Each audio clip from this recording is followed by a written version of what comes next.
Price range para sa pagbakal nin paroy, ipapautob kan National Food Authority tanganing matabangan na madugangan ang dilihensya kan mga paraoma. Mga paraoma sa Camarines Sur, mapabakal na daw kan sa indang gusi sa NFA, hulidigdi. Aramunta sa report ni Jessica Kalinog.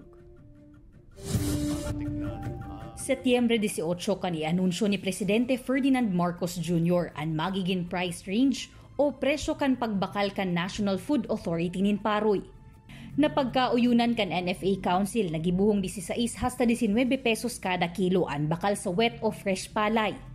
Mantang babakalon man kan ahensya ni 19 hasta 23 pesos ang alang na paroy. Nang masiguro na makapagbigay naman tayo ng magandang hanap buhay sa ating mga magsasaka. Kaya mabuti naman, maganda naman. Ang production cost naman ng mga farmer ngayon nasa 14, 15. So meron na silang pagkikitaan.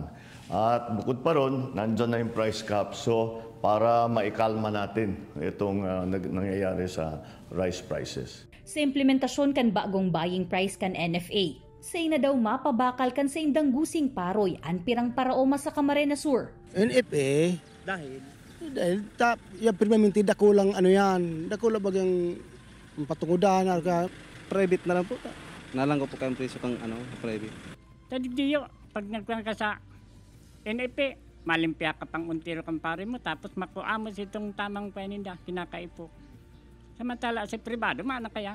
Sa presente, pigahalat pa kan NFA Camarines Sur na maibaba sa indaan implementing rules and guidelines para sa bagong buying price na ininin paroy.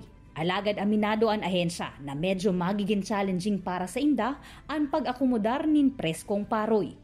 Magiging limited ang ating procurement doon na given na ang drying capacity natin is maliit. Very minimal. Pigadalan man kan NFA Camarines Sur asin NFA Bicol ang iba pang mga paagi asin interbensyon nganing makaakomodar asin makabakal nin mas dakol na paroy sa rehiyon. Ang mga paroy na pigbabakal kan NFA ihuman na pigigibong bagas na buffer stock asin nakatagama para sa pangangaipo kan gobyerno tuyong panahon nin kalamidad. Kaibanan si Gerald Gandia, Jessica Kalinog, Balitang Bicolandia.